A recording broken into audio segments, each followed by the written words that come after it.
NATO has to play a bigger role also in the protection of the Arctic. Canada's foreign affairs ministers appeal to shift focus. China and Russia are working together, and there is now military cooperation and exercises happening in the Arctic, and we need to do more. A key requirement is new submarines, and as soon as possible. A submarine is the ultimate arbiter. The commander of the Royal Canadian Navy, speaking to Global News, says especially for the Arctic. It is a region that is under challenge from both a sovereignty and a security point of view. Canada's Victoria-class submarines, bought nearly 3 decades ago secondhand from the UK, are near the end of their service life.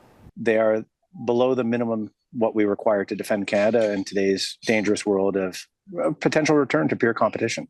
The Globe and Mail reporting Germany and Norway offered Canada the chance to join their contract with Germany's ThyssenKrupp Corporation for a dozen of the 212 CD subs, and that Canada would get early access.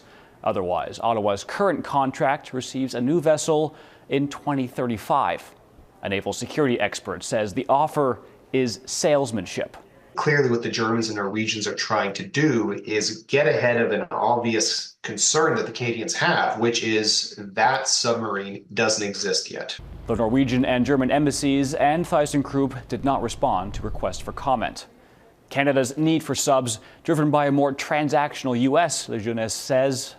Will the United States Navy be there to protect Canada next year or in 5 years? And a more uncertain world.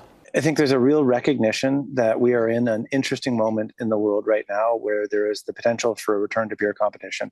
Russia's illegal and unprovoked invasion of Ukraine has really indicated that we can't count on nations to follow the rules, that we have to be prepared to enforce those rules with force and with lives if necessary. Topshee said the Navy is evaluating all options. He spoke to Global News from Heathrow Airport because he's flying to Norway on Monday night. Minister Jolie, meanwhile, is scheduled to have a meeting with NATO's Secretary General on Tuesday.